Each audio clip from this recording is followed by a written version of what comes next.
What's going on? And welcome to Black Kings Free Game. Everybody, we are glad to see you, kings and queens. Thank you for joining in. Yes. And we have a special guest today. Our guest today is Chief Reed of Walkout, but his name is Chris Reed. Y'all better get it right. You ever tell you something? Y'all better get it right. He said you can use my name. That's just a title. I'll let you know just how real he is. Chris Reed, thank you for joining us, Chief. We appreciate it. Thank you for coming. Thank you. Yes, sir. So, how we start off the show, generally, we ask everybody how their day or week was. So, them, I'm asking how their day, but with you, I got to see how that week was, brother. How was that week? I think my week went pretty good. It's a blessing to be alive and to wake up every day. You know, people ask you all the time, well, how you doing? First thing I tell them, I say, I'm alive. So being on top of dirt is great every day. So I try not to let things bother me or stuff make me have a bad week. So I generally don't want to have a bad day or a bad week. I try to make everything positive that I do. Yeah, well, hey, look, that was a very good answer now, because I was like, man, these Negroes getting on my nerves. Yeah, and it's something that, especially in your line of work, you actually have to be intentional about that, because a lot of times, you dealing with people on the worst day of their life. Yeah. So it's like you really have to, start that day off with an upbeat look and just pray for the best. Well, it's about being positive. When you deal with people and communicate with people, you want to be positive. Now, everything that I deal with is not positive, but you can always try to have a positive situation out of it. You're right. It's all about how you approach it. Exactly. That's true. Now, King Myers, how are you today, sir? Look, he got his pink. He ready today. Yeah. Look, I'm a girl dad, man. I'm a girl dad all the time, man. I'm a girl dad all day. All day, you feel me? He got that sexy voice on. You repping the Yankees? How loving that? Yeah, I'm showing my brother some love, In New York, I'm from Georgia. Look, I appreciate the love, though, man. I feel it. Well, hold on now. But how has your day been? Because I know right now we waiting on baby Trinity. Yeah, we waiting on baby. Loaded. Wait a minute, man. We went to the doctor today and said everything's good. Just her body's not ready yet. So that was enough for me. The anxiety was like, okay, we're just waiting on everything to. Being it was her first child, the doctor put me at ease and explained to me why this situation is like this. So we're waiting, but she'll be here. She'll be here Thursday for sure. Thursday, because they're gonna induce her Wednesday night. Okay. So I was wrong on my predictions. It's rare that I'm wrong, and I feel bad about it. But it is what it is, because you do want her body to do what it needs to do when it's time to do it. Absolutely. And now King Myers, and I have to put it this way, we're kings, so there's certain perks to the kingdom. I mean, you got your own personal doctor, but we ain't gonna say that. That come with a long line of doctors. When you get inducted into the honorary kingdom. Yes. Come with certain perks. There comes with certain perks. Comes with little perks, Yeah. Perks and prestige. Now, I just want to let you know that is your official insurance plan that we got for doctors. So even no payment, so that's the best way to have it. Because it was crazy because I had called him and I was like, well, he's probably busy, so I'll see him on the podcast. And about an hour later, he was like, hey, everything's all right? That's right. You good? I told him everything. He's like, yeah, don't worry about it, my brother. You're fine. Then he called me my brother. I told you. Yeah, okay. That's He usually how call you me know just Eddie. He's like, He like, Eddie? Can you never remember my name for some reason? So, shout out to Dr. Awi, shout out to King Awi. Yes, sir. For that and being there, to ease my anxiety. Yes, I said sir. ease, not get rid of. Right. So you say you have anxiety. Yes. What you gonna do when she wake you up tonight? Oh, I'm ready. Oh, that joker! I'm ready. They got the go bag. Oh yeah, my bag's in the truck and They everything. got the bottle. What do you call it? The Keurig. The Keurig bottles. Yeah, we going all out. I had to go buy a running board so to make sure she can get in my truck. Okay. That's how I'm ready. I'm ready. I'm amped. The anxiety is when she's in there and she's pushing and you know, you just making sure that she makes it through, because I'm coming to the hospital with 2. Oh, yeah. I'm leaving the hospital with 2. That's right. That's what I'm talking You see? about. Yes, sir. So that's where we're at with it right now. Okay. Yes, King Boston. I know you probably had to do some 187s a day on these insects and rodents. So Oh yeah, every day. how was your day today though, bro? It was productive. Again, this is day 2 with my employee kind of spreading his wings and being out there. I literally just got off the phone with him, and he was excited, and I just am excited for him that he's motivated and he's getting some confidence about himself. So I would say Friday's a good day, and you know we're gonna be back at it tomorrow. Okay. Well, my day was very gracious. I mean, I'm not gonna lie.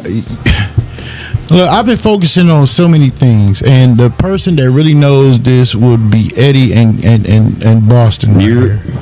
These 2 kings really know what I've been going through, but I've been in the real estate game for about 7-8 years now.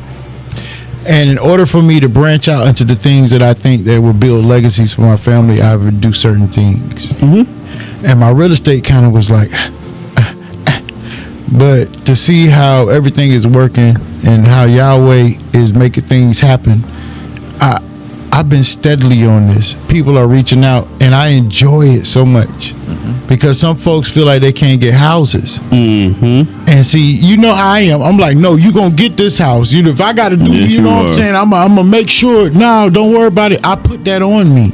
Yeah. You know what I'm saying? So it was good. I got 3 people looking right now. They're qualified to get more. A lot of people are just scared to get so much, but they don't know where this house market is going. Right. It's going up, y'all. So if you are interested in buying, y'all don't be afraid to hit me up. I'll even get my number, 912-532-9850. That's because that's the public number anyway. So y'all hit me up so I can help you. Don't worry about your credit.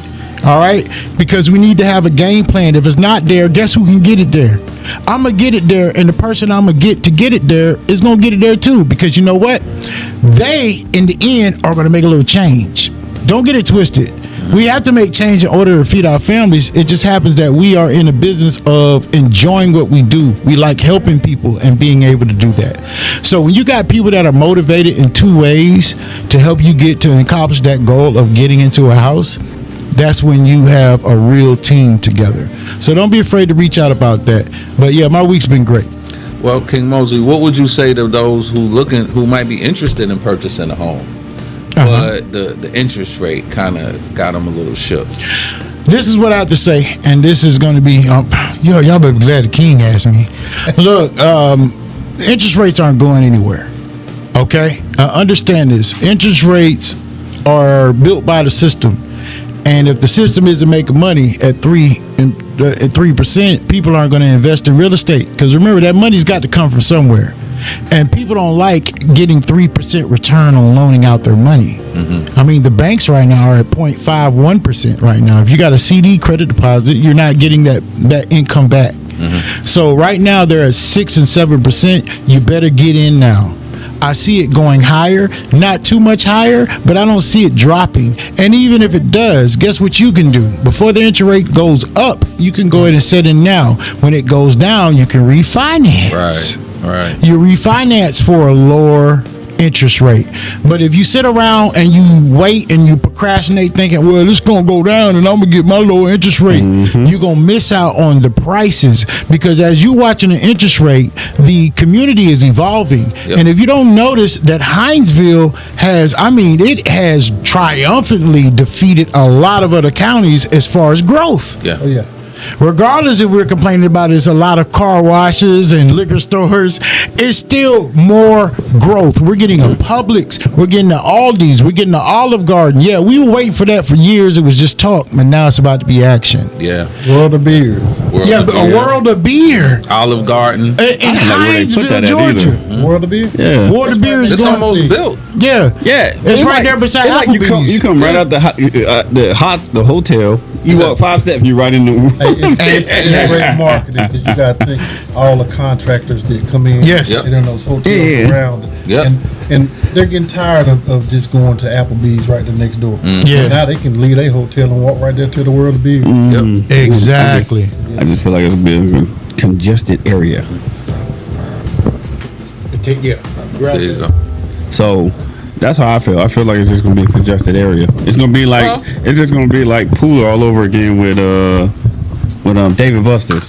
I mean, it's going to be some growing pains. I got Yeah, You know, it's but always gonna be like that. but that's growth. Look, I was doing a pre-treat today, and they're doing tiny homes, and this is in Riceboro. yeah, And I thought it was cool because, like, I should have took a picture of it. If you actually see what they're building, it doesn't, from the outside, it doesn't look like a tiny home. right. It looked like a 2-story house, Oh, okay. but it's really a 1-story.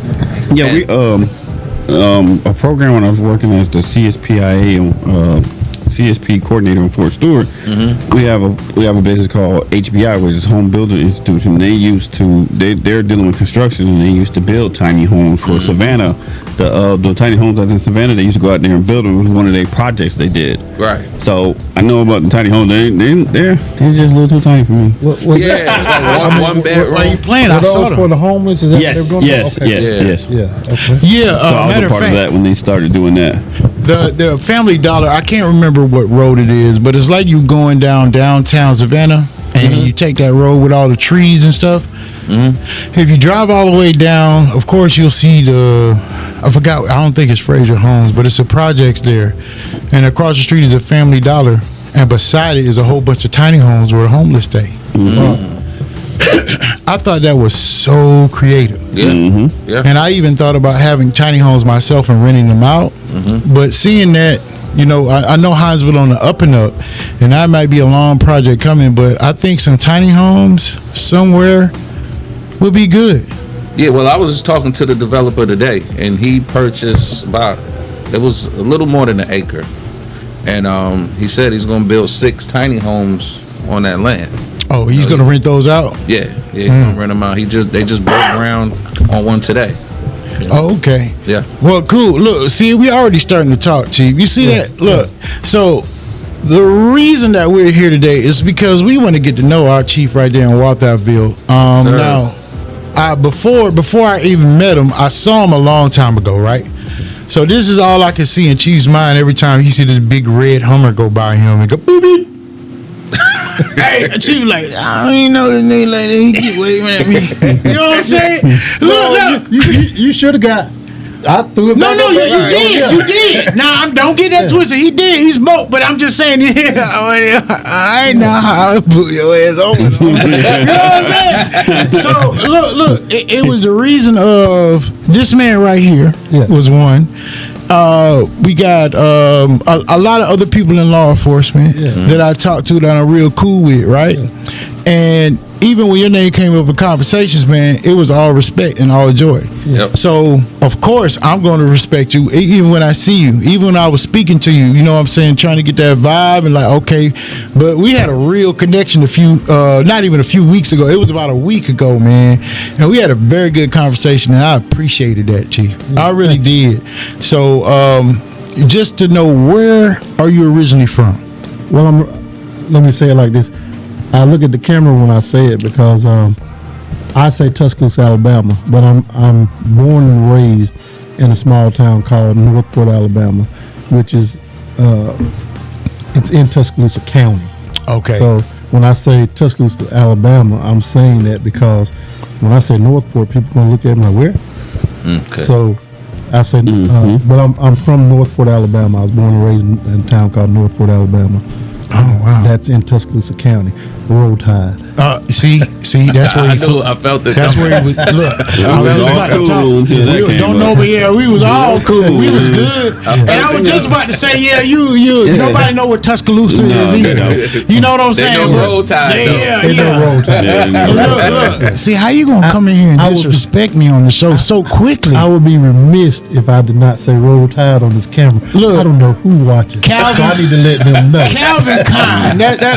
Kine. That I guess he did that shout out for you, and also Gil. Look, Gil, they're all big Bama fans. I can't say that other stuff, but go Dogs. That's all I got to say to y'all. I got to counter that because y'all done lost y'all. Look, first of all, look, Pawpaw's gone. Pawpaw's gone now. Pawpaw has left the building. He went for the big bag. How his bag bigger retired? Exactly. That joke he just said. He went for the bigger bag. I'm Aflac. He called back. Look. Hey, he sent them that call like, hey, put the dean on the phone. Put the dean on the phone. But y'all know, I ain't coming look, back. You know, we I ain't one of coming those back no more. schools that we're not gonna allow. We're not gonna tolerate a whole lot of losing. I coach the boy. I hope you're watching. We're not gonna tolerate Hey, a whole lot of losing. we don't care how much you tolerate. It's gonna happen. It's gonna happen. You got to do your job. Look, it ain't that. It ain't that. Because I think Alabama really had a good program. You notice I didn't say has. Okay, you really had a good program. The thing that will save y'all though is that Coach Saban is still There. around and there. Yeah, he still got his influence. He's there. not involved to a point to, well, I don't know, because the board might be like, please, just whatever you want. I'm just here. Yeah. Maybe they're trying to do that, but we ain't gonna talk until you find out and come around Kirby Smart way. I can't remember the day. Here you go. But it's gonna happen in Tuscaloosa, Alabama. Oh, yeah, we coming here. That's this year. Hey, you realize? I don't know. You no, realize it that is. you know Yeah. what? Oh, it's Yeah. this year. Yeah, it's this year. It's our third game. Okay. Really? Yeah, it's our third game. Oh, they got out. Ooh, we stacked up, boy. They put all the bigs, and we like, okay, let go. And if you haven't gotten your rooms yet, they're gonna make it hard for you. The room's gonna be expensive. Oh yeah, Yeah, we well, know It's gonna be that. expensive Yeah, going in there. well, It's you gonna be know, hard for you. Alabama, they might not want everybody to go to. Look here, Bo. They got a country inn and suites down there that we got for y'all, and I want you gone down there and book your room, boy. And I want you out by tomorrow I morning. want you out by tomorrow, and don't you come in here past 6. I don't care when the game ends. You hear me? We don't tolerate that The game don't foolishness. start till 6. I don't care what time it starts. I told you to have yourself in the house now. Look, I'm just playing. Look, that is going to be a phenomenal game, though. It really is. We will see where both teams are. You know that Georgia, we've been known to start off slow, but by the end of the season, everybody thinks that we have an NFL team. And Coach Smart shots out. We did get to take a picture with those national championship trophies. Have you taken a picture with y'all? listen, I haven't taken a picture with ours, but like I said, I've lived in Georgia since 2001. So you're a Georgia fan? So when we are not playing one another, I don't mind going between the hedges and watching football because it is football. Football is football. Good. Every year, a good friend of mine has tickets to the Tax Slayer Bowl. So we don't know who's playing at the Tax Slayer Bowl, but every year for the past maybe 5, 6, 7 years, we went to the Tax Slayer Bowl. I've gotten the opportunity to watch Lamar Jackson play. I've watched Georgia play there. I've watched Spencer Rattler play there. I mean, people don't understand. I'm a football fan, so I'm a fan of football. So, like I said, I'm an Alabama fan. I love Bama. That's where I'm from. I got you. So when it comes to football, if you call me and say, "Hey, you want to go watch Kentucky game?" Yeah, I'm going. Why wouldn't I? I mean, it's football. So now, I don't particularly have a professional team. You know that I follow. The Falcons. Yeah, That's all you got to say. I don't think follow. Alabama don't have one, right? Yeah, we don't have professional. So when I'm following football, high school, I used to coach high school football. I coach little league football. So I like high school, anything high school. I like. You see how he just threw us under the bus to make us look like we just out there in the world. Yeah. Like, what about the community teams? Right. He just threw us. Hey, does Right. Alabama have any professional sports? Look. First of all, Alabama, that is their professional That's our sport. profession right there. Okay. Look, like the 300 what is your profession? Alabama. That's it. Yeah. So look, you growing up there though, because it's all South towns. Just like I was sitting there making that voice, everybody probably can really understand that if you're from the South. That's not real. That's not. You got to think about. You got Montgomery. You got Birmingham. It's not the country. It's just like here. You have some areas that are rural. Yeah. Yeah, that's what I'm saying. But like I said, Northwood, Alabama is not a rural place. Northwood, Alabama is a predominantly white. It's predominantly white. Well, that's where you grew up? Oh yeah. Oh, okay. It was it was when you look at it, they've moved the schools now.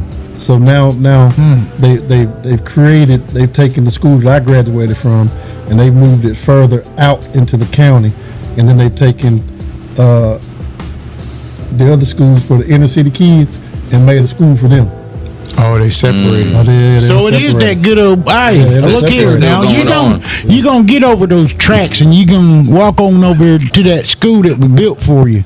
I'm telling you right now. And then the first time in 30 years, maybe, I went to the homecoming football game. I've never been back since I graduated to go back and watch a homecoming game. Oh, wow. And just happened this year. I was like, I just want to go see what.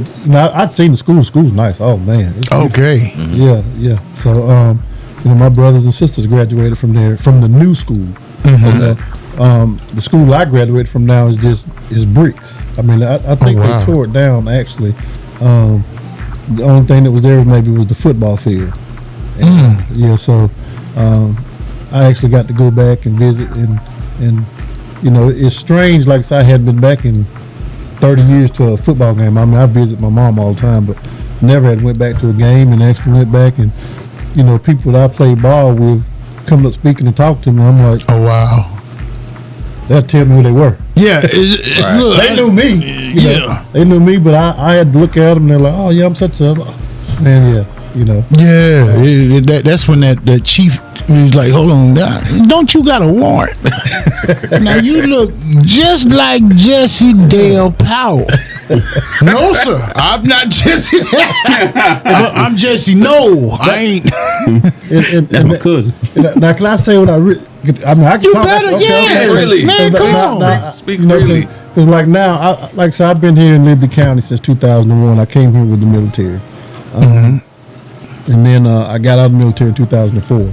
So I've been here, since 2001. But it's funny because at one point in time, I had my, I think it's my Twitter name, DATNICCA Reed. I got you. But that's what the public called that nigga Reed, man. Man, he tripping, man. There you go, right there, man. And that came from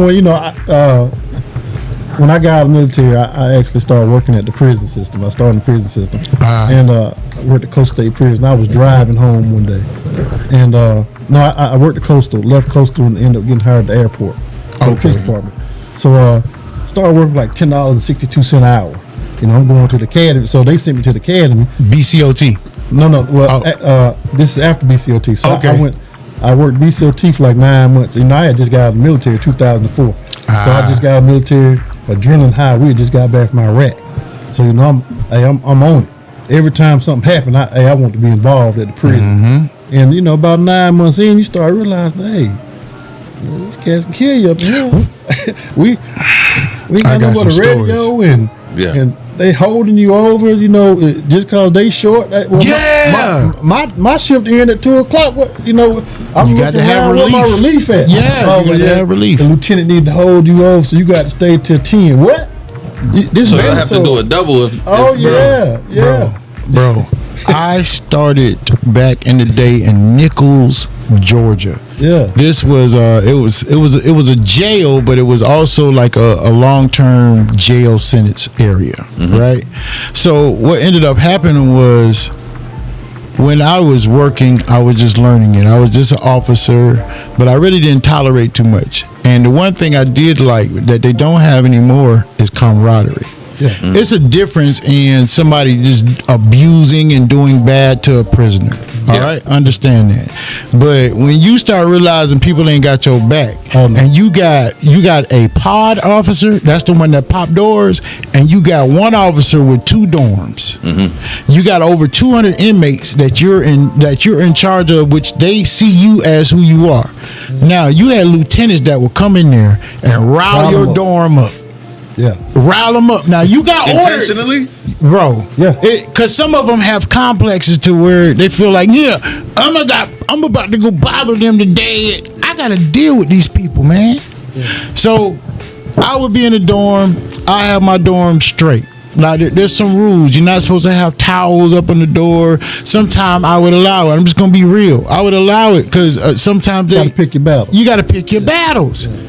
But one thing is, you have some coming there. They want to act different every day. No, you better be yourself every You mean day. the COs? Yeah. COs, They'll yeah, act you got to different. be yourself because that lieutenant coming there around the dorm, inmates, hey, come on now, Mosley. Hey, man, come on now. You gonna let him come in here and do that? I'm like, man, this my LT. Yeah. I got y'all. Wait till this crazy ass person leave, man. Right. Then they leave out and you go in there, right?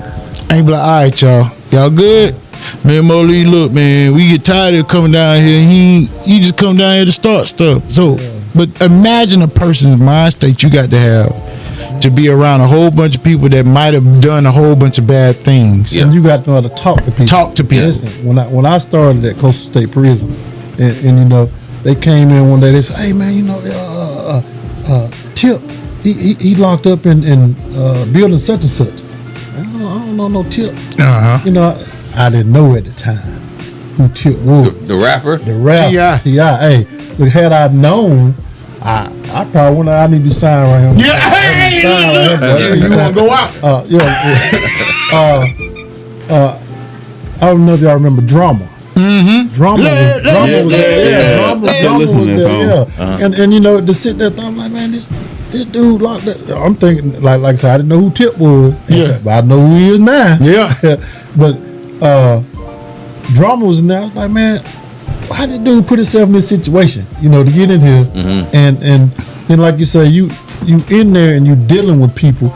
I tell people all the time, you know, officers, I say, you don't know the job that a corrections officer goes through, because he has to learn how to. You have to learn how to talk to people. Yes. If you don't learn how to talk to people, you can get stabbed up just because he having a bad day. Yup. And you don't know how to talk to people. Yeah. Being too timid, you can get stabbed. Yeah. You can't just be like, you can't be that way. You got to be you. But when I was there, I played just as crazy as they did. I told them, I said, listen here, I just got back from war. I enjoy fighting. I enjoy the hands-on stuff. So I say, you know, you in here, you fighting for a win on a CO. You want to whoop an officer, so you look good to your partner. I said, but that means I got to fight tomorrow because they're like, oh yeah, he weak. I said, if you put your hands on me, we might go to the ground. Yeah. You know, it might be what it is, but I'm gonna kill you. Yep. I'm gonna try to push my finger all the way through your ear to touch your brain. And they be like, "Oh man, Reed, you crazy?" I was like, yeah. I want you to know this is about life in here to me. Right. Yes. For you got to do this because you trying to get a win. Yeah. You know, Reputation. so, for your reputation. Yeah. For me, it's my life because now if I let you assault me and get this win over me, now somebody else feel like, well, shoot, I can take him. He weak. Yeah. Right. You know, so now, so I had to create a posture that I ain't that person. What was your nickname? Did they have a nickname for you? I didn't stay long enough for a nickname. Let me tell you, I was there. I enjoyed it. Like I said, I enjoyed the fight. So I had just applied for a job with the CERT team. I applied for the job with the CERT team. However, I had applied at the airport police department at the same time. The day I was going to interview for the CERT team, because I like to watch them walk around with black uniform. Black uniform. Hey, they walk around black uniform, boots shine. Yes, sir. And it was only 5 of them, you know, and everything, and every interaction, you know, in the dorm had to be recorded. Yep. Them jokers hit the door like, hey, I'm going to turn it. No, we're going to record it. Yep. And one of them will go down the dorm by itself. You weren't Yep. supposed to go by. They'll come back joking like, oh, well, dog, what they got going? Oh, y'all need to be on that team right there. Them cats got some respect in here. Right. And Bro. but the day that I actually was supposed to do my interview for the CERT team, the airport had called me and said and offered me the job. For the police department, said, we're gonna send you to the academy. So I was like, well, hey, I can get out of these walls because you locked up as a correctional. You locked up. You locked up with them. You at work, but Yeah, you you locked up. And if anything happened, they're not coming to get you. No. So I got hired at the airport. Like I say, it was like $10.62 an hour. So I'm going to the academy making this money, but knowing in the back of my mind, they said the day you graduate, your pay can go like $17 and change. So I'm walking around as security officer. I know some folks out there probably upset because I done wrote plenty of tickets. Tickets at the airport. At Savannah? At Do your thing. You probably got me and Mitch. I wasn't even a police officer, security officer. And I walked around, I had that ticket book. Hey, the rules say you're not supposed to be parked here. Yep. That's why I valet. There I you ain't go. got time. That is true. So, but then I go to the academy. I come back from the academy. I was really held in. And I had one of them campaign hats. I got out the car with that campaign hat on, them sunglasses. It was open. I'm be You clean getting while this I write paperwork. this. Yeah. So I worked there for like a year and maybe about 13 months, and was coming home one day. You remember when Leroy Cofer was the 2 lane? Right, they I remember had that. widened it out yet. So I was coming home one day and fell asleep. So I was coming from Savannah, headed back to Hinesville. I fell asleep. I woke up. I was in the far left lane for the traffic going back to Savannah. So I was in the far right side, and but luckily I didn't hit and kill nobody. Nobody hit and killed me. So I pulled over. I was like, "Oh man, this is too much right here." So I actually went and seen the late Sheriff Don Martin, and I went in and talked to Don Martin, and I asked him. I told him, "Sheriff, I want to come work in your county." And he sat there for a minute and looked at me. I'm looking at the camera so they could see the look. Yeah. He gave that look like. And I said, he said, well, I got some job down in the jail. You go down there and see Bugsy. And I sat there for a second. I said, Sheriff, I don't mean no disrespect. I said, I've been in Iraq. I said, I've worked in the prison. And I don't want to work in no jail in your county. Mm-hmm. And he sat there for a second. And he said, what you think about working narcotics? Oh, wow. Hey, it's a no-brainer to me. I'm sitting there thinking to myself, hey, Action. Denzel Washington, training day. I'm thinking to myself, I ain't got to wear no uniform. Yeah. I can wear what I want. I can be somebody different every day. Right, You know, right. I can be somebody different every day. So I was like, oh yeah, that's me. So he said, go down there and see Al Qaeda. I said, yes, sir. He said, he down at Mace. So I walk out of his office. I'm shoulders back. I'm walking, I'm smiling. They said, well, what'd he say? I said, he said, go see Al Qaeda. So the deputies in the courthouse, in the old courthouse, they bust out, started laughing. I said, Al Qaeda. Oh man, he fucking with me.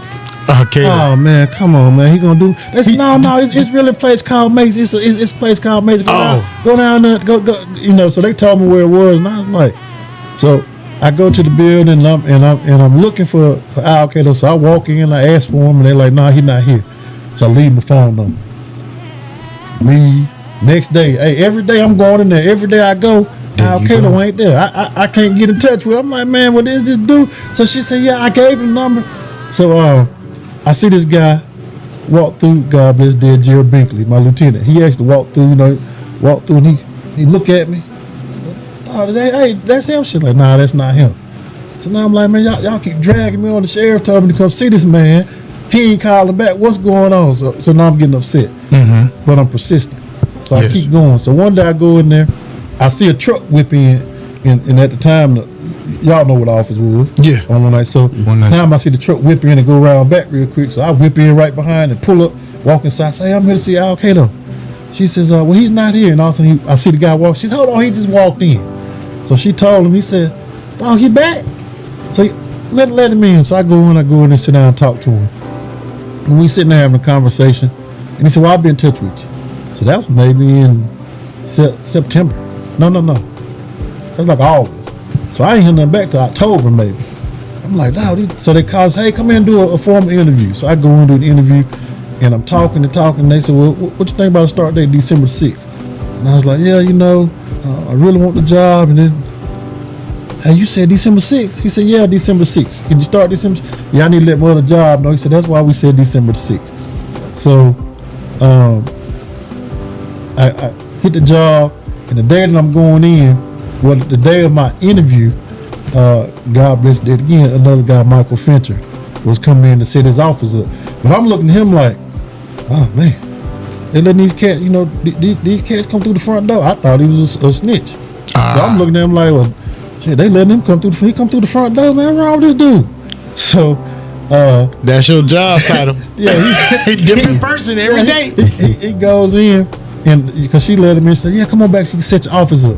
So I'm like, well, man, he's setting his office up. What office? So once I get in, I'm in my office. So he come by and peep in the room and look at me. Hey, oh, so you here now? I said, yeah. He said, okay, if you need anything, let me know. I said, hold up, where you going? He said, I'm going to my house. No, this is a test. I know in my mind it's a test, man. You can't be walking through the building by yourself. They said nobody walk through the building. You fit the exact what they thought. You can't go through the building by yourself. And they like, nah, I'm a cop. So now I got to go down and talk to the boss. I said, look, man, the dude don't want me to escort through the building. I said, he down there trying to walk through the building. They said, nah, Chris, he a police officer. Shit. Hey, y'all sure? It one of the best cops I worked with undercover. Wow. So that's where that nigga Reed came from. It was I had to change it. You know, I changed it. And my son's friends in school, high school, so they was laughing. It's like because they thought it was him. That nigga Reed. But I put it on there because every time I turned the corner, every time, oh man, that nigga Reed, there you go right there, man. And you know, I would have people, you know, that I would talk to, and they said, man, shit, Reed, when you bent the corner, hey, we shut down 4 hours automatically, you know, just because we knew if you in the area, you finna lock somebody else, so we shutting down. Oh, yeah. And I was like, okay. I said, well, I like that name, that nigga Reed. I used to sit out in front of the dugout, and I would sit in front of the dugout. I was people watching. I got you. And I was like the old men sitting out there watching women. I ain't lie. People. So I would sit out in front of the dugout, just to watch what they had on. But also what I was doing was gathering intelligence. I want to see who associating with who. So you know, and then they go across the intercom. Somebody calls, man, they know you out there. Shit, I don't care. I'd be crazy to come there and try to arrest one person. It's 300 people in this club. Why would I want to come in the dugout and arrest anybody? Yeah. I'm people watching. Yeah. But to them, you know, they say, man, dog, this cat out. I'm out when you out. Man, I would get up, go to work at 8 o'clock in the morning, and get off at work at 5, and then come right back out. I call my boss, be like, hey, I'm back out. He's like, well, man, you need to be at home with your family. No, I got this case. Well, I got to be out. I'm out when they out. So excuse me. So they out at 3, 4 o'clock in the morning. That nigga Reed was out at 3, 4 in the morning. I was out there too. I was grinding. I was working. You know, so I took pride in doing that job. But something that, you know, somebody said, man, you like locking up black folks. No, I don't. I like to educate. I'd rather educate you than lock you up. You know, I tell a story when I go to schools and talk to kids and stuff, and I tell them, I said, man, I learned how to drive when I was young. I mean, growing up, you know, I would go down to my grandma's house and they had tractors, and then my uncles would let me and my cousin wash the cars, so we had to move the cars, back them up, so we learned how to drive in the country. So my mom would tell me, like, maybe from Dorchester to La Quinta, I'd have to go pick my grandmother. Okay. I was only at the time about 13 years old. Oh. But I was driving. Whipping. You know? So, you know, as a teenager, you feel like, you know, your parents tell you, well, you know, go get your grandmother. Okay, you go get your grandmother. But then they turn around and tell you the next day, well, don't get in the car.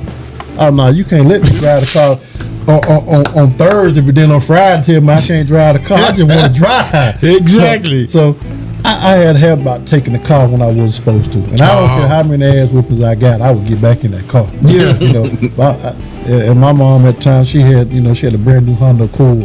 She had a Grand Prix. My dad had the Grand Prix. Yeah. My dad had a 72 GTO. 68 Camaro. I could drive everything in the yard, motorcycle, everything out there I could put on the road.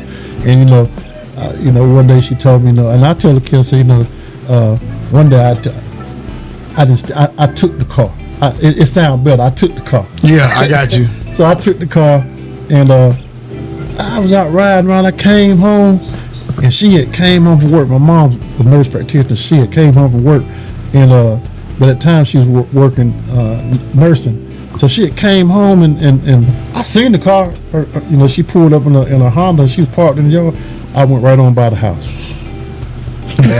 I ain't no need to stop her right now. Yeah, you might enjoy it while I can. So, I came back about 2 hours later. She was going back to work. I pulled up in the perfect, like it had never been moved. So she called me on the phone. And she said, "Chris," I said, "Yes, ma'am." She said, "Who told you to get in my car?" I don't know what you're talking about. He lied. Hey, He lied. Worse. hey, listen. I said, "I don't know what you're talking about." She said, "Chris, I want to know who told you to get in my car." I said, "I don't know what you're talking about." She said, "Hold on, let's start over. I've been home. Who told you to get in my car?" I said, "Well, you didn't see it in the driveway when you pulled up." Because I ain't moved.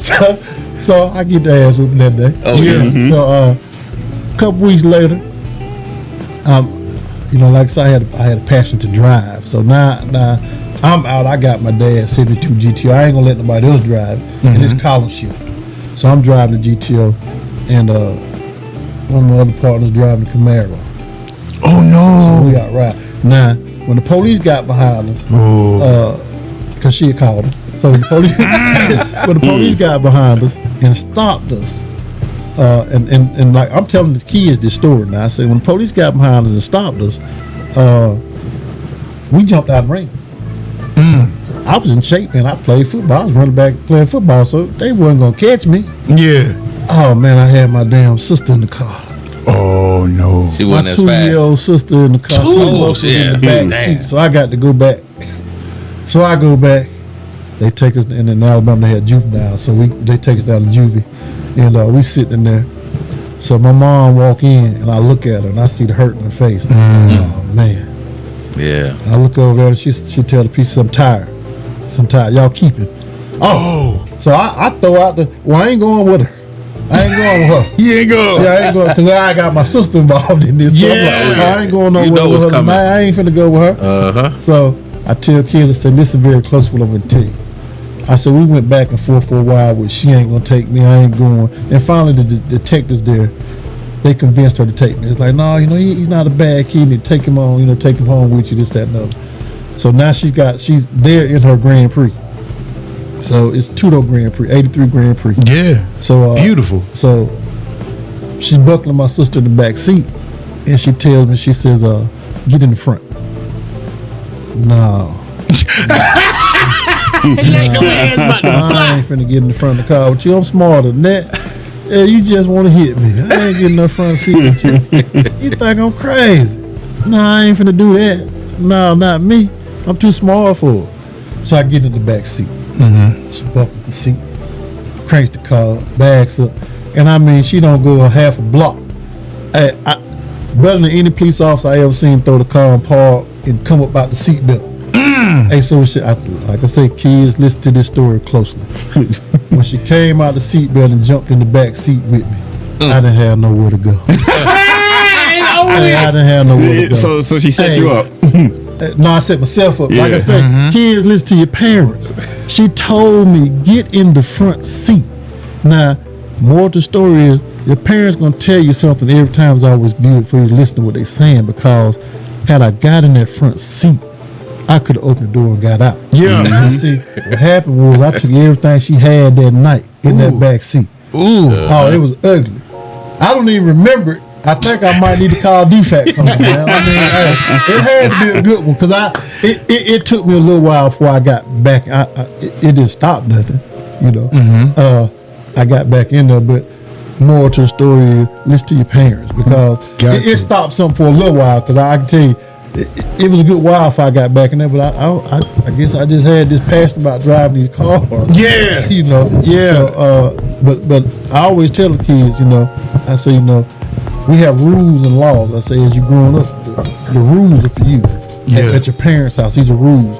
I say, laws are what your parents and I have, because they're preparing you from those rules to the laws, because when you break these, they got somewhere for you to go. Right. Go down to the Beaumont. That's what I call it now. The Beaumont. Yeah, I call it sheriff's office Beaumont. That sheriff Beaumont's jail. So The Beaumont. Oh, I yeah, you go down to Okay. Beaumont when you can't follow the rules. You know. So Look, one thing I know when you told that story, boy, it brought back so many butt whoopings I got my ass tore up. You know what I mean? So when you were in the jails though, because I understand that. yeah. I was at the Nichols one. I was on the CERT team. Yeah. And the reason I asked about the nickname because before I got on that CERT team, right, they had already called me Juggernaut.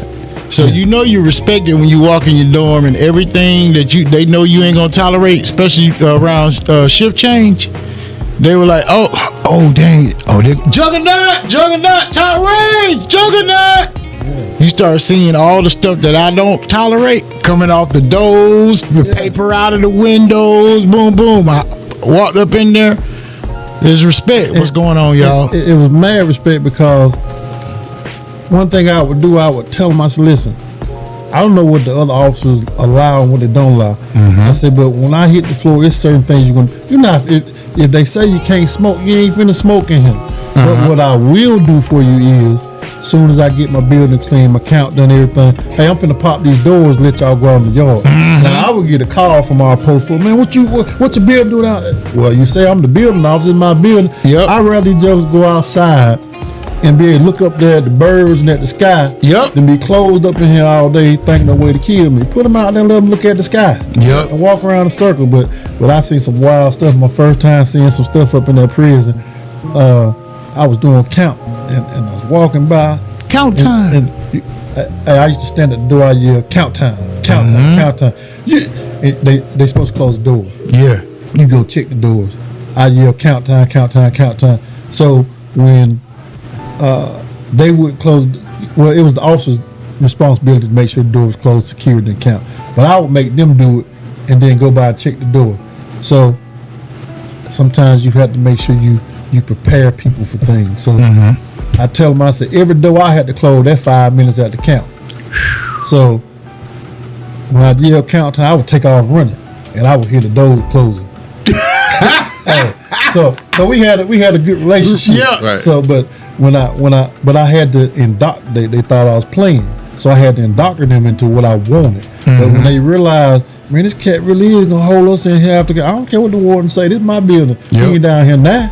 So I'm the one who got the call for the door to be popped. So you're gonna sit in there extra 5 minutes. So every door that I had to close, that's 5 minutes. Yeah. If I had to close 10 doors, I need 50 minutes. Y'all finna sit. Y'all ain't going nowhere. Yeah. Ain't no doors finna open. So that's just what I did. But I had a respect. Yes. But I respected them because respect gained respect. Yep. When you come in and you just inmate do this and hey, Mr. Such and Such, how about doing this for me? Yep. You know, hey, Mr. Such and Such, I need you to be on. You know, you're gonna be my house man today. And normally the ones who I fired you. You work for the sergeant. You don't work for me. Yeah. I would fire the house man because them the ones running game. Yep. So now you don't work for me. You work for her when she get back. But while I'm in here, he worked for me, and that's what I would do. But I think that, like I said, the prison system and then some of the training from the military, from the prison, from law enforcement, that's what really taught me how. And I'm gonna have to give shouts out to Commissioner Gary Gilly. It was some things years and years ago, and he came to me and he was asking me some questions about, some stuff that's going on. And I was like, well, this don't concern you. But really it did, because some of his constituents had called and he was just checking and asking, and that kind of taught me how to talk to people. And I had to go back and look at and revamp how I operate, because I'm a parent. My mother has kids. My mother's a mother. My wife has kids. And you have to look at, for a black family, when your child is dealing with the police and somebody's called you and you go to the scene, if somebody would just take the time out and talk to you and say, well, listen, he's an adult. He's an adult. Well, what I will tell you is, hey, it was a traffic stop that involved him. We're dealing with this. I can't tell you everything in it, but he's okay. You see him, he's fine. That's what people wanted in 2006 time frame when I first started working. Peace of mind on making sure. So I got that growth from Commissioner Gilliard. Just, hey, if you talk to people, let people know their child is okay. So when I started thinking about after talking to him, I learned, okay, just when you're at scenes and the parents come, hey, just tell them, hey, your child's okay, this, that, and the other. As long as a mom knows, hey, he's okay, he's going to be out of Liberty County Jail. And sometimes I'll put stuff on top of the car, but this is what we found, and they can see it from a distance. All the mom will want to look, oh, that what you found? Oh, okay, I see him at the jail. That's all they want. They just want to know their child is okay. So I had to learn communication. So, like I say, communication skills with the job that we do, in law enforcement, you have to have a good communication skill because, like I say, people say that nigga Reed. However, all of them that say that will tell you, hey, he fair. He'll knock your ass up, but he fair. He real fair. He's not. One thing about me, and it hurt me to my soul. It was a lady said, yeah, he just took a warrant on my son, and they arrested my son. And I pride myself in saying I'll never put my name on a piece of paper against somebody else if I can't swear to it and prove it. That's what we're upheld by. You got to be able to swear to whatever you put your name on. And like I told you earlier, my name is Christopher Reed. Yes, sir. Chief of Police is a title that can be taken away at any time. Christopher Reed, Superman. Yeah, and what I told you earlier, I told somebody, they asked me, I said, what's your name? Christ. Wait, I said Christ. Christopher. You better get it right. Yeah. Look, with Walthoutville, how are you feeling about the Walthoutville and everything that you have to surveil, and how's it been in that community? Walthoutville is a great community, and I tell people that we as police, shouts out to Walthoutville. Walthoutville. We as police are only as great as the community we serve, and a lot of times crimes and things happen, and if you don't have a relationship with the people that you serve, then you're not going to be able to solve crimes. You're not going to be able, because people are not going to talk to you. I've investigated some serious crimes in Liberty County, and the only way that those crimes were solved is because people respected you enough to talk to you. They might not talk to you right then because there's too many eyes out here looking. Talking to me now, but there's nothing for them to pick up the phone and call you later on and say, hey, this is what's going on. You need to look here. But if they don't trust you and don't believe in you and don't trust you enough to think that, hey, he ain't gonna put my name in it. That's the first thing. Is this recorded? Hey, and I'm not a recorder, but majority of the time, it's something. If you're talking, it's going to be recorded, and that's what people need to understand.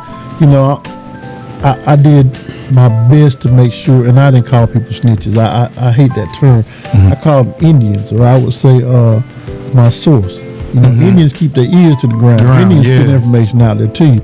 So if I've never called about snitch, but Indian, they giving you source of information. Is that what you would call Charleston White, an Indian?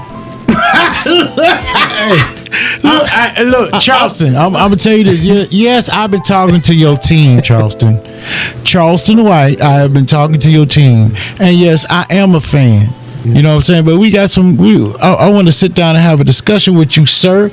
There's some things I need to know. I need to know why your thought process is on some of these things. And speaking of it's a bigger Charleston White, King Myers. I know that you have a police officer demeanor. This joker of all people, we know that he would be a police officer, but I can see it. I can see that. Like, seriously, what questions do you have for Chief Reed? First of all, thank you for your service. Yes. Because people think that just goes for military people, but it goes for everybody who serves the community and yourself. What made you decide to say, hey, I'll I'll be a better police chief than one that preceded that was before you. I don't look at it as being a better police chief. Actually, the police chief before me was my mentor, Al Hagen, and Shouts out. Chief Hagen. Chief Hagen. So, my former chief before Al Hagen was Jerry Blash. Okay. And Jerry had just took a job with the sheriff's office. He was leaving. And I'll never forget, I was riding home. I can't remember the date. I was riding home. I was like, oh, man, Jerry gone. I'm the assistant chief. Man, I don't think I'm ready for this. And I get a phone call. Right. And it's Al Hagen. Al said, Chris. I said, yeah, man, how you doing? He said, what have you heard? I said, I ain't heard nothing. What you talking about? He said, what have you heard? I said, I ain't heard nothing. He said, come on now, Chris. Because Al knew that normally if something was going on in Liberty County, right. I would kind of hear about it. And I said, no, I ain't heard nothing. He said, I just been appointed the interim chief at Walterville. And I tell him every time, and even at his going away when he was leaving, I tell him, I said, you don't know how much weight it took off my shoulder to hear that he was coming to be my chief. Because I was like, no, I don't think I'm ready. No, because there was so many things I needed to learn. And when he came in, he was the interim chief, and then I think maybe 6 months later they appointed him as a chief. But I was able to sit back and watch him and watch the things he done and watch how he moved. And when he actually, the sheriff actually contacted him, asked him to come over, he called me and he said, let's go to lunch. Because he had just I think he was at school or something. He was coming back. So he said, let's go to lunch tomorrow. It's okay. So we went to what is it? OD's, what is his name? ODC. OD Seafood. And we were sitting there, and he asked me. He said, what's your goals? And I looked at him. I said, well, I want to be the chief of police one day. He said, oh, that might be coming sooner than you think. And that's when he told me that he had accepted a job at the sheriff's office with the sheriff. And then I'm gonna tell you now, that weight felt like it dropped back right back on top of it. Because I didn't know it was gonna be that quick. Right. Yeah. But I want to give him his flowers, and tell him, hey, I appreciate the things that he did for me. Right. Because he sent me to executive training. He sent me to the schools, my management training. I had some of these trainings when I was at the sheriff's office, but he pushed it further. Like, hey, you need to get this, you need to get this, you need to understand this, you need to move like this, you need to know how to talk when you go here.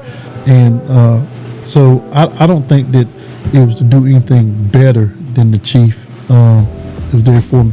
I think my goal is, and I say I want to be recognized as the best police department out there, and I want to be a example to the other agencies. And, when I talk to my officers, I don't say this is my department. This is our department. If you see something needs to be done, then do it. If it's not going to be illegal, immoral, or cost the city money, do it. And then come back and say, hey, chief, this is what I've done. But I don't want you to do everything. Don't come tell me, well, I think this is better for me if I do it this way. I think this is better. I think this, and I think that's not gonna work. That's not gonna work. Yeah. I need you to say this is gonna work better for everybody. And if it works better for everybody, and I see that, hey, let's keep doing that. But if it's just for you, then that's not gonna work. Right. That's not how we operate in Walterville. And also, Eddie, why have you ever thought about being an officer though? For real. King Miles, you never? Like, you got that look though. You just like, even with your cap on, it feel like you just gonna pull me over for a ticket. I mean, for real. I've never thought about that. I was in the military, but I was like, I put my life on the line enough. Right. Because being a police officer, every day putting your life on the line, because you never know what kind of individual you're going to run into. that's why I give respect to all police officers that's out there. We all know there's some bad ones, but we also know there's a lot of good ones out there too. Yep. The vast majority. So I give my respect to police officers, because people be like, man, F the police. And I be like, so when somebody robs your house, who you gonna call? Exactly. Well, let me ask you this Them be question. the first ones to call. Let me throw this question out there. People hear that thin blue line. So I'm gonna go around the table if I can. Yeah, most definitely. Go ahead. So Mr. Boston, when you hear thin blue line, what do you think about? A thin blue line? Yeah. Have you ever heard that term, thin blue line? I'm trying to think.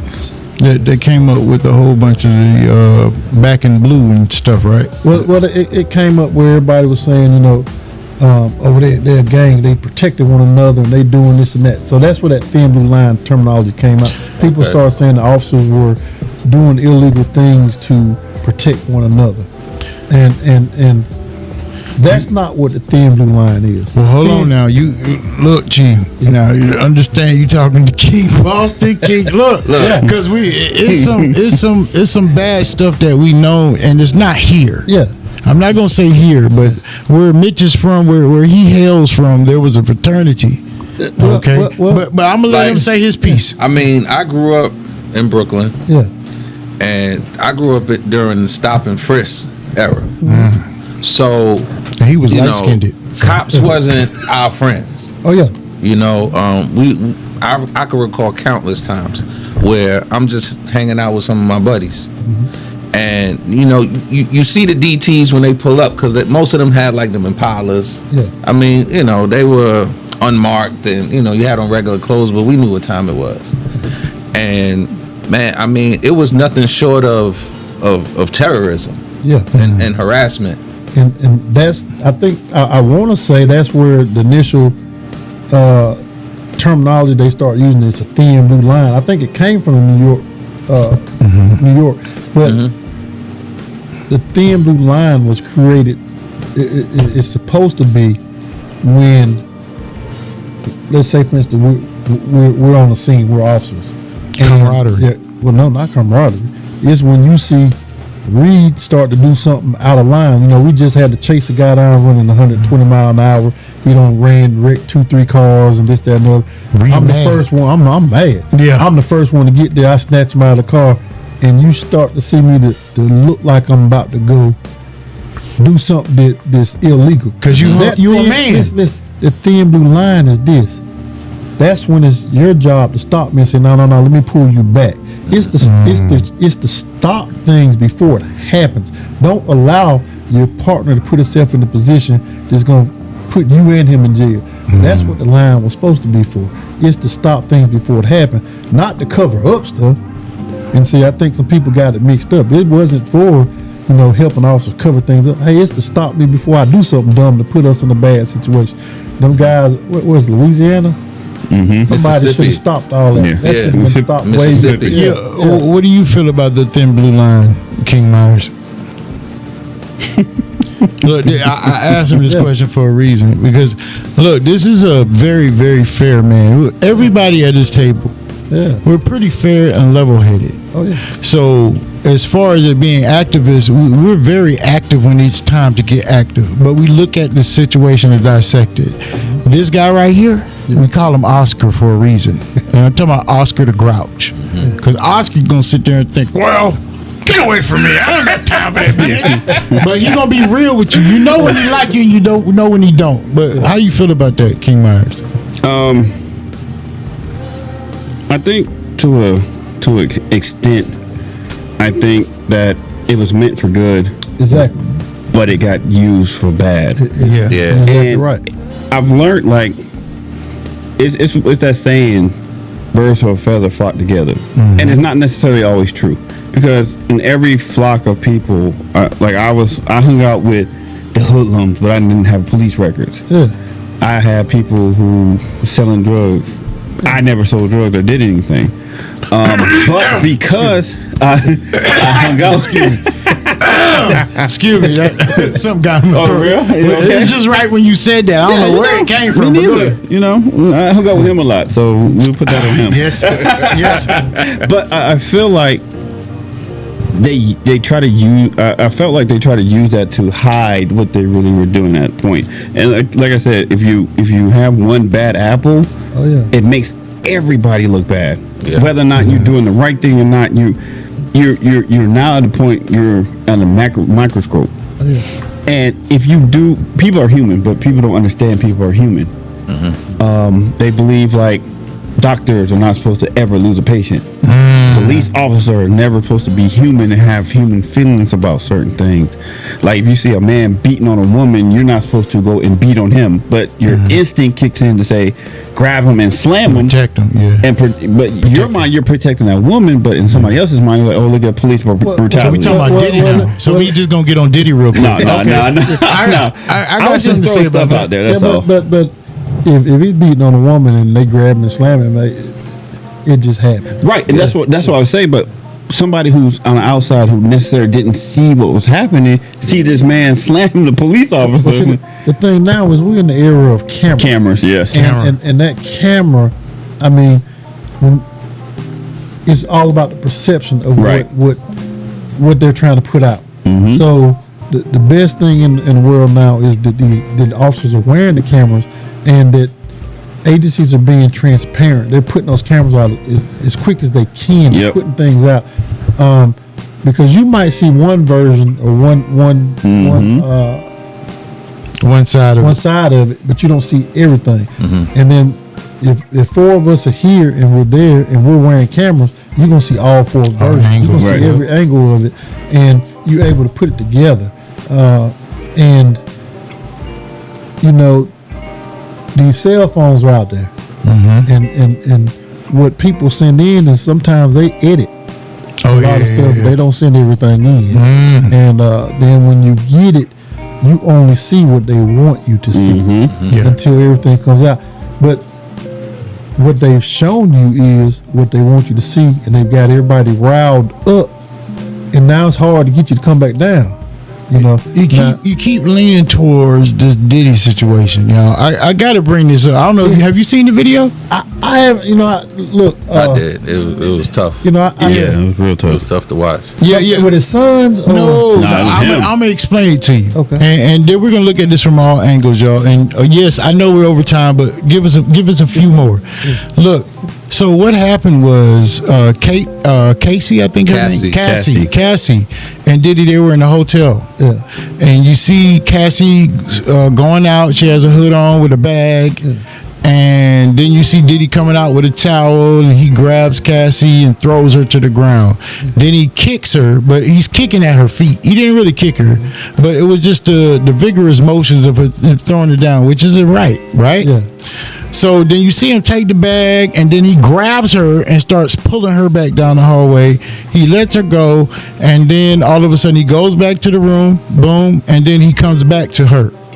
So, yeah, that looked really, really bad. Now, what I would say is... And he threw a vase at her. Yeah. I didn't even... Was that in the room, or was that in the hallway? It was in the hallway. It was in the hallway, and it was like a vase. That's why the camera was able to see it. So this happened in 2016. This never came out until 2016.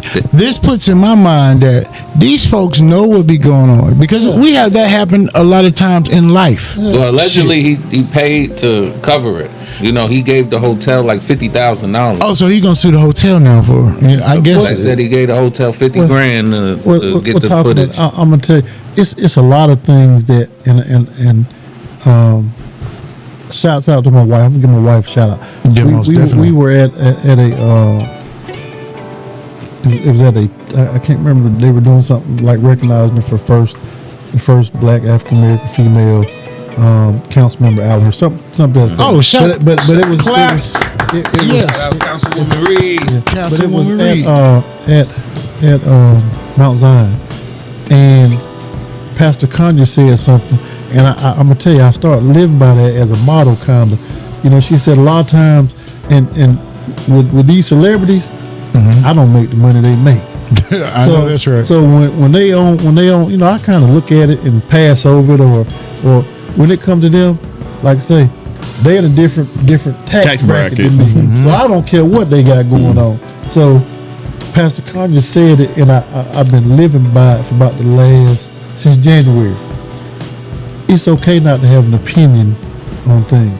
So when people ask you sometimes, well, what you think about this? What do you think about that? Or you know, a lot of times I'm like, well, actually with Diddy, I ain't even watch. I heard she sued him for some money, but you know, like say he in a different tax bracket. So okay, what he got going over there? If he did it, they gonna eventually catch up with him. You know, so you know, and that's the same thing when people talking about different stuff around the town. I hear it, listen to it, you know, okay, but sometimes I try not to have an opinion on it because you all know, just like I do, we sitting here tonight and you know, we've had great conversation. Yes. But I guarantee you somebody might listen to it and go back and say, oh man, he said he was stealing cars his whole life. You know? So they gonna find something great. They gonna change something around. Yeah. So you know that, but like I say, when they come to celebrities, I like to look at and laugh at them. And, oh, this joke is tripping. You know, but all the other stuff that they got going on, I'm like, well, they in a different tax bracket. Yeah, so I don't even care what that joke. Always They ain't even near me. I don't know them. They don't know me. And plus, well, and we're about to get to our last words from the Kings, but this is how I see about it, folks. So with the whole Diddy situation, I see it more of a distraction, y'all. I don't say that what he did or what they are accusing him of is right, because if he did it, then you know what it is. But a lot of these distractions that we be looking at is to take us off task or something else. I mean, yeah, he's this big powerful mogul, right? But do you know how many other things that have been going down and just that's affecting us for real? That just skated by without us even knowing, and then we just ignored it. I remember when the bridge was got blown up. Well, not blown up. It was supposedly hit, but it just had an explosion where there was no gas. But it was the bridge blown up, and there was other information being released. It was information being released about the Bible. There was information being released about there was some mingling of funds from the government, and everybody wanted to forget about that. You know what I'm saying? So yes, y'all, we involve ourselves with these entertainers, but we can't just negate the fact that it's to blind us from other things that's going on around us. Because there's so much going on, if we keep ignoring it, and we're going to wonder why we're in the situations that we are in. Like, one thing that I don't like, and y'all can get mad all you want to, is I don't feel like colleges are the best place to throw protests. Oh, no. I mean, it's absolutely, the colleges have nothing to do with what's going on about 14,000 miles away from you. If you want to complain to somebody, go to Washington, D.C. Don't sit there and keep kids from going to their classes, because this is their future. And if it was a whole bunch of HBCUs doing this, it would have been called thugs, vandals. But these people occupy buildings, threaten to burn them down, and vandalize the schools. And all I heard was, oh, there are kids that's upset. Nah, man, that ain't right. Okay? Yeah, stand for something. Yeah, I feel bad about what's going on, but you know what? It's a different direction and a different way that you can take it. You can go out there and get involved in politics then. You want to make a change, go find out why sometimes it might be difficult to do the things that you see that person in the position that you think they ain't doing, on the reason on why they're not doing it. It's too much going on in the world that we're ignoring, and I think it's absolutely ridiculous for it to be going on and preventing people from going to the college campuses, because now all you got is an ignorant side that now they're being bigots, and they're saying racial slurs towards you, and you're wondering why. But we're egging it on because we're not going after something in the most efficient way at all. Does that make sense, guys? Makes a lot of sense. So, Chief, I'm sorry I had to get in that end, but if you would address everyone out there, tell them your words for the day. I think my words of the day is to live life, love one another. You know, I'm gonna throw something in there real quick. Go ahead. You know, in law enforcement, it's not all about money. It's about helping people, And people say, why'd you stay in this profession? Or why do you want? It's about being able to help people, being in the right place to help people, because not everyone has that opportunity to get help. And sometimes it's not about what you know, it's who you know. People don't believe that. Yeah. But it does come to who you know, because I can't afford certain attorneys, and I'm quite sure they can't afford certain attorneys. Yes. But if they know the right person to put them in the place to meet some people, then it will work out. Things will work out for them. And just real quick, I want to give. I love the history lesson that we got yesterday. Oh yeah. That was on point. Yeah. That's a blessing. And see, it's some things that people didn't even know, that he was just educating us on. Yes. I mean, just great. Yeah. Yes, I just sir. want to say thank you. Thank you, Chief. Yes, sir. We appreciate you. King Myers. Oh, what do I have to say? Seems like I don't run out of words. I've been over here, last 4 days? That's right. You never can run out of words. No, I really can't never run out of words. But I want people to understand, like, let's come together. I just read a quote not too long ago, and it was like, you cannot physically transform until you spiritually transform. And I think that's not necessarily saying spiritually as in growth in God, but it's spiritually within yourself. You cannot transfer until you can look at yourself and say what I need to change. Because people can say all day what you need to change, but if you cannot look in the mirror and say I need to change, then you're never going to transform spiritually or physically. It starts with you. So remember, it starts with you. Wow. King Boston. I have to say, Top that. look, I ain't even gonna try to touch it. I'm gonna go a whole different angle. A whole different angle. And really, I'm speaking as not only an elected official for the great city of Walthamville, but also a proud citizen. Yeah. And, I am truly grateful for you, Chief Reed, Yes. as well as the sacrifice that not only you, but the rest of the officers with the Walthamville Police Department, the sacrifice y'all make for us every day. Yes. I know it's not easy.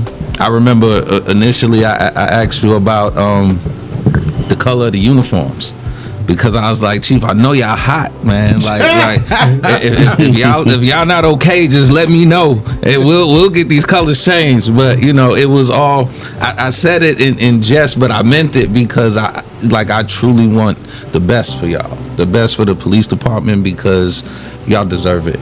And you made a point to say it's not what you know, it's who you know. Yeah. And one thing that I saw when you were gracious enough to take me on a ride along with you, and I appreciate that. I had a great time.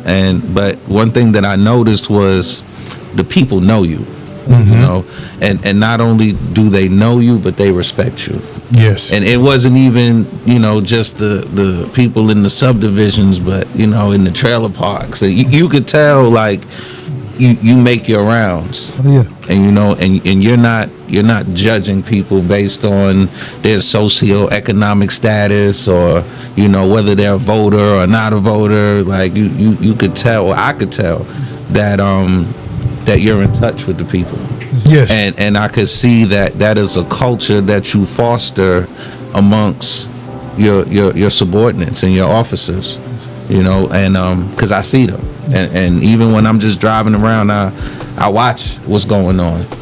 And again, I grew up in an era, in a place where police were more so like viewed as an enemy, Like a tyrant. And it wasn't until I got a little older and I worked at one police plaza that I started to meet officers, and I'm like, these people are pretty cool. Can I throw something in real quick? Please. Shouts out to Quincy. Let me tell you, I got the opportunity to visit and go to New York. Okay. And I don't know if they changed anything since you was growing up. I mean, I was there as an adult. I was visiting a friend of mine in not Brooklyn, but he stayed in New Jersey. But we went over to the boroughs, Right. and was able to go into the Queens, going to Brooklyn, and I got to go see Apollo. But the police over there, hell, Yeah. it's different. It's different. It's real different. And I mean, it's one of those where if that's all you know, you kind of go anywhere with that mentality. You know, but here, like I said, you all show an example of community policing. Well, yeah. And not only, you don't only see them when it's time to lock someone up. Yeah. You know, when we having the farmers market, or you know, we having anything in the community, the Easter egg hunt. Yep. You know, y'all are there, and that's policing. Yes, sir. And y'all exemplify But that. that goes back to when I was telling you, we're only as good as the community we serve.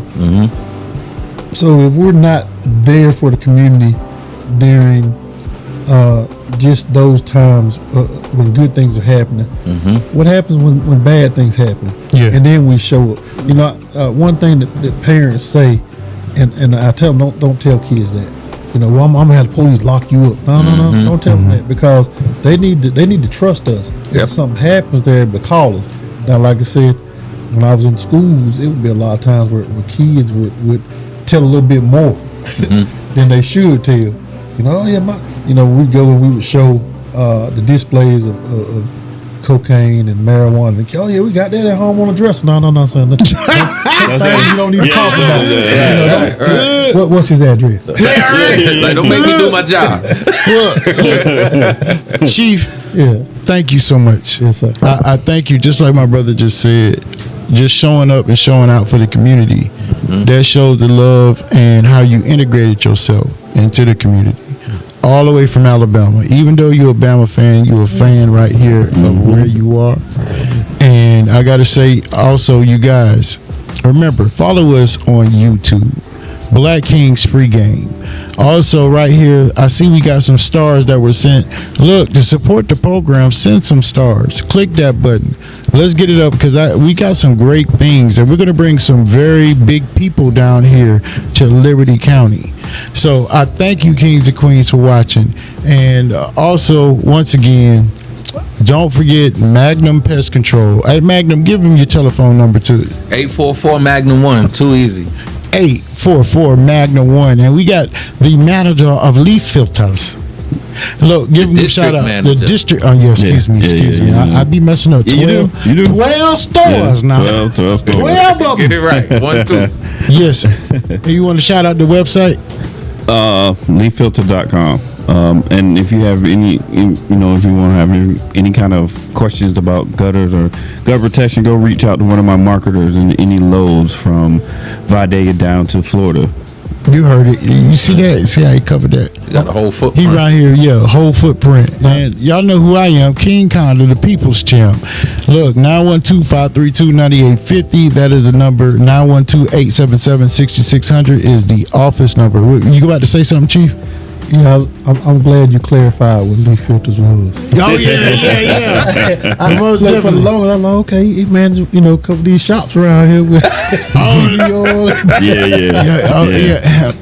King Myers, big ballin', baby. Yeah, we're number one gutter protection in Consumers Magazine. Okay. Yeah. Well, thank you. Shouts out to Quincy Howard, Sockman Mark, Miss Dolores Slay, Kurt KD. If y'all don't know who Kurt is, Raymond McFarland. Hey, Kurt was the owner of the Euro Shop. Look, and now Woo, which runs the CBD Plus, which is Avena Farms, right there at below Qualities, beside Church's Chicken. That's their family. But we're a whole community out here getting it done. Ms. Net D, thank you for coming in. And don't forget to support the channel, y'all. Support the channel. Shout out to all the graduates. Graduates, yes. Yes, Shout I out even to have all a the graduate, man. Yeah. Man, my pull-out game was terrible. Shout out to our man. nephew Io. Yeah, nephew Io. Graduating from Congratulations, Io. No, Richmond Hill High. I want to say Bryan County, Richmond Hill High. He's graduating today. Yep, my daughter Shayla Janae Mosley. Congratulations. Yeah. Congratulations. Yeah, this is like your third year in a row, and I got another year next year. Next year. Hey, man. Then you got a gap it is. between that one. Yeah, I got it. Okay, he gets some breathing room. Yeah, a little bit. But Chris Reed, once again, Chief Reed, thank you so much. Thank you, We Chief. appreciate all of the love and all the support. So, to all the kings and queens out there, we thank you for watching. It's your boy King Condor, the People's Champ, Yeah. King Myers, King Boston, and King Reed. And we're ready.